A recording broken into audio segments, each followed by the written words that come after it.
नमस्कार, मेरा नाम है मीनाक्षी रजत और मैं मौजूद हूँ अयोध्या में। तो बात आज अयोध्या की कर लेते हैं। अयोध्या में आपको याद होगा 22 जनवरी 2024 को मंदिर में प्रभु श्री राम की बाल अवस्था के रूप में उन्हें स्थापित किया गया था, लेकिन अब राम मंदिर में एक और स्थापना होने वाली है।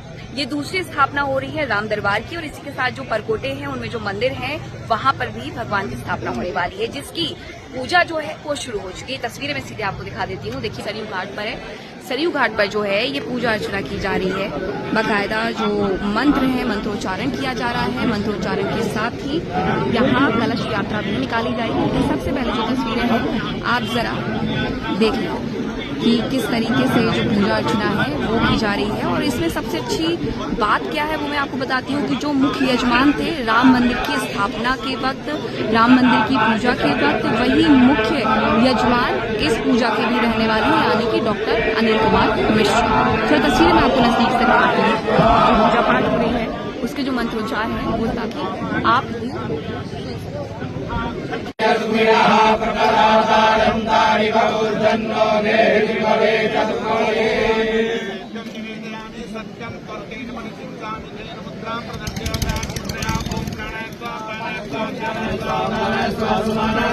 गोविंद गिरी जी महाराज हैं और इसी के साथ जो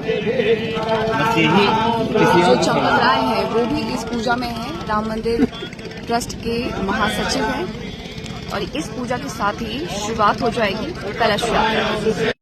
तो चलिए अब आपको मैं तस्वीरें दिखा देती हूँ जो कलश यात्रा है होने वाली है और जो कलश है उन्हें कैसे सजाया गया है। देखिए भारतीय संस्कृति होते हैं, उनका विशेष महत्व होता है। आम के पत्ते हैं और इसी के साथ साथ जो नारियल है वो रखा गया है। और इस तरीके से लगभग जो 300 से 400 कलश हैं वो यहाँ पर रखे गए हैं। और आज इन्हीं कलश को लेकर के कलश यात्रा निकाली जाएगी। इसमें कलश में जो जल है वो सरयू का जल है और सरयू के जल को लेकर के कलश यात्रा में नगर भ्रमण किया जाएगा। ये जो शुरुआत है वो सरयू तट से ही होगी और सरयू तट से होने वाली इस शुरुआत की जो अंतिम पड़ाव है वो राम मंदिर होगा। राम मंदिर क्षेत्र में जाकर के इन कलश को स्थापित कर दिया जाएगा और इसी के साथ ये यात्रा पूरी हो जाएगी, लेकिन तैयारियां आगे बढ़ जाएंगी, क्योंकि जैसे ही कलश यात्रा समाप्त होगी उसके बाद 3 जून, 4 जून, 5 जून की तैयारियां तेजी से होने लगेगी। दरअसल 3 जून को सुबह 6:30 बजे से मंदिर में अनुष्ठान होगा। 4 जून को भी सुबह 6:30 बजे से मंदिर में अनुष्ठान होगा और ये अनुष्ठान थोड़ा बहुत नहीं बल्कि 12 घंटे चलने वाला है। इसमें सिर्फ 1 घंटे का विश्राम दिया जाएगा, जिसमें फलाहार करना है, विश्राम भी करना है और इसके साथ ये कार्यक्रम फिर से शुरू हो जाएगा। 5 जून को गंगा दशहरा है। गंगा दशहरा के अवसर पर मंदिर में प्रथम जो तल है वहां पर राम दरबार की स्थापना होगी, यानी प्रभु श्री राम, भगवान श्री राम वहां पर राजा राम के रूप में पधार जाएंगे। तो वहीं जो परकोटे हैं उन मंदिरों में भी ईश्वर की स्थापना की जाएगी, जिसके लिए भव्य कार्यक्रम हो रहा है। 5 जून को गंगा दशहरा के अवसर पर ये स्थापना होगी अभिजीत मुहूर्त में और इसी के साथ मंदिर का जो दूसरा स्थापना कार्यक्रम है वो समाप्त हो जाएगा। भगवान श्री राम का रंग होता है पीला और पीला रंग पहन करके आज जो महिलाएं हैं वो इस कलश यात्रा में शामिल होने के लिए आई हैं। हालांकि जो कलश यात्रा निकाली जाती है उसमें पीले वस्त्र भी धारण किए जाते हैं, लेकिन जब ये कलश यात्रा अयोध्या में निकल रही है तो यहाँ की महिलाओं का कहना है क्योंकि प्रभु श्री राम के वस्त्र पीले थे, यही वजह है कि वो पीले कपड़े धारण करके आई। अब जरा ये तस्वीरें देख लीजिए कि किस तरीके से आपको सिर्फ और सिर्फ एक ही रंग नजर आएगा, एक ही स्वरूप में जो महिलाएं हैं अयोध्या में वो नजर आएंगी। और इसी के साथ बड़ी संख्या में लोग बाहर से भी आए हुए हैं इस कार्यक्रम में शामिल होने के लिए। कुछ लोगों से हम बात भी करते हैं। कहाँ से आई हैं आप? मैं अयोध्या से ही हूँ। आप अयोध्या से हैं। आपका नाम क्या है? अंशिका पांडे। अच्छा, और आपका नाम क्या है? मेरा नाम तेजस्विनी पांडे। अंशिका और तेजस्विनी, आप अभी थोड़ी देर पहले गाना गा रही थी और आपकी आवाज़ बड़ी अच्छी है। थोड़ा सा आप प्रभु श्री राम का कोई गीत जो आपने लिखा हो लिखती हैं आप? जी मैंने लिखा तो है। तो आप अपना गीत सुना दीजिए फिर। अवध में हो रही जय जयकार, आज मेरे राम जी आए हैं। अवध में हो रही जय जयकार, आज मेरे राम जी आए हैं।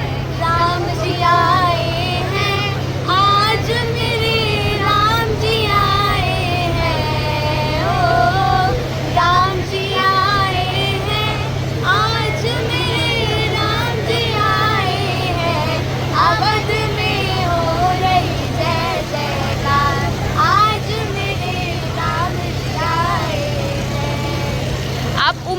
थोड़े कम लगते हो, आपकी उम्र क्या है? मैं 15 साल की हूँ और क्लास 12 में पढ़ती हूँ। अच्छा, आप पढ़ती भी हैं और इतना सुंदर गाती भी हैं, और आज आप लग भी बहुत प्यारी रही हैं, बहुत खूबसूरत लग रही हैं। तो ये आप इतना सज के संवर के क्यों आई हैं? क्योंकि हम राम जी की दासियाँ हैं और दासियों को अच्छे से आना चाहिए ना। जब हम कहीं पे भगवान की सेवा करने जाएं तो सुंदर से बन के जाएं, और हम इसीलिए सेवा कार्य के लिए आए हुए हैं। इसलिए आप इतनी सुंदर बन के आई हैं। और आप क्या कहेंगी? भजन तो आपने बड़ा अच्छा गाया।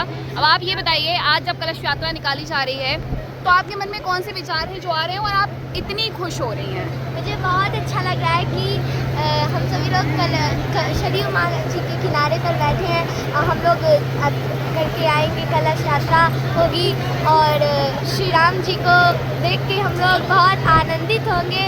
और यहाँ सभी बहनें, सभी माताएं बहुत आनंदित है, प्रफुल्लित है।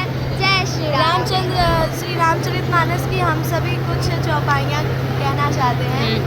मंगल भवन मंगल हारी, प्रभु सुदशरथ अजर बिहारी, सीताराम चरण अति मोरे, अनुदिन बढ़ई अनुग्रह तोरे।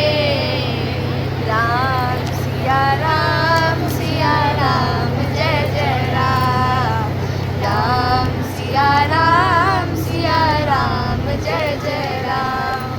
आपने पूरा जो माहौल है वो बदल दिया है, मैं देख पा रही हूँ। बड़ी खुश हो रही हैं आप इन बच्चों के गीत सुन करके, आनंद आ रहा है। आप बहुत अच्छी लग रही हैं। और जय श्री राम लिखे तो अच्छा, आज किस तरीके के भाव हैं जो मन में उमड़ रहे हैं? ऐसा लग रहा है कि हम सतयुग में आ गए हैं। हमने जो रामायण में पढ़ा था, सुना था, वो हमें लग रहा है कि हम क्रियान्वित होते हुए देख रहे हैं सारा। अयोध्या में जब जब तस्वीर बदलती है, माहौल वही सतयुग वाला हो जाता है। ऐसा ही है आज। बहुत अच्छा लग रहा है, बहुत अच्छा। अच्छा, आप भगवान राम की भक्ति में कब से लीन है? मैं क्लास 6 से हूँ, तब से मैं श्रीमद् भागवत कथा करती हूँ और राम जी की भक्ति करती हूँ और भगवान की सेवा करती हूँ। तथा मैं राम जन्मभूमि से, राम जी से बहुत ही कम उम्र से जुड़ी हूँ। मेरे पिताजी राम दर्शन यात्रा में भी आए हुए हैं और जब यहाँ पे बाबरी मस्जिद का ढांचा गिराया गया था और यहाँ पर ये सब हुआ था तो उसमें भी बहुत सहयोग दिया गया है। और मैं विश्व हिंदू परिषद की छात्रा प्रमुख हूँ और मेरी माता जी जिला संयोजिका, मेरे पिता भी RSS से जुड़े हैं। तो मतलब पूरा परिवार ही राम में है। राम जी हमारे यहाँ पे है, इसलिए हमारे अंदर राम जी ऐसे आपको दिख रहे हैं। तो मुझे लगता है समाज में ऐसे बच्चे और होने चाहिए जो अपनी संस्कृति को आगे ले जाए।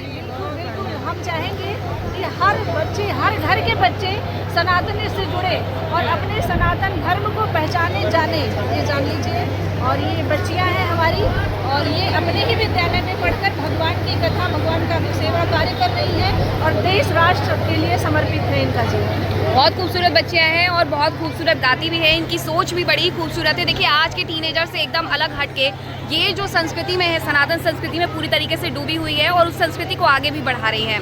हालांकि मैं कुछ और तस्वीरें आपको दिखाऊं तो आपको सिर्फ और सिर्फ दूर तक बस यही पीले वस्त्र नजर आएंगे, क्योंकि कलश यात्रा निकलने वाली है और पीले वस्त्र पहन करके आया जाता है। यही हमारी सनातनी संस्कृति है और इसी संस्कृति को आगे बढ़ाते हुए जो अयोध्या में जो महिलाएं हैं वो आई हुई हैं पीले वस्त्र धारण करके, ताकि इस कलश यात्रा का हिस्सा वो भी बन सके।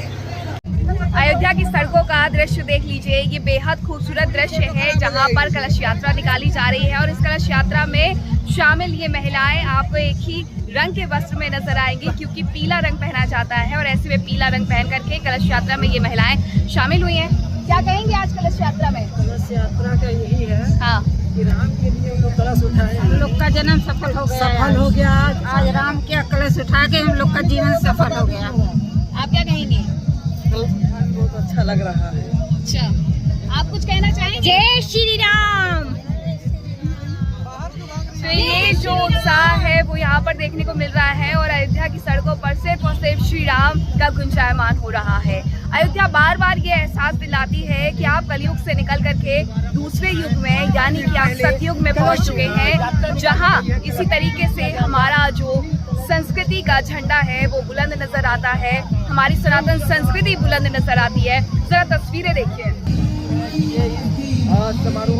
ये तस्वीरें देखिए, ये बुलंद झंडे देखिए, और ये जो यात्रा शुरू हुई है, ये यात्रा श्री राम मंदिर तक जाने वाली है। वहां जाकर के ये यात्रा समाप्त होगी। तो जो कलश यात्रा निकाली जा रही है ये राम मंदिर परिसर में जाकर के समाप्त जरूर हो जाएगी, लेकिन इसके साथ ही शुरुआत होगी 3 जून की सुबह 6:30 बजे से, जहां धार्मिक अनुष्ठान होंगे। 4 तारीख को भी इसी तरीके से धार्मिक अनुष्ठान होने वाले हैं, और 5 तारीख को मंदिर में भगवान श्री राम की राम दरबार में स्थापना कर दी जाएगी। राम दरबार की स्थापना कर दी जाएगी दरअसल, और इसी के साथ मंदिर में कुछ और मूर्तियों की स्थापना होगी, और मंदिर का जो रूप है वो और भी ज्यादा वृद्ध हो जाएगा। अगर आपको मेरे वीडियोस पसंद आ रहे हैं तो लाइक, शेयर, कमेंट और सब्सक्राइब करना ना भूलें। नमस्कार।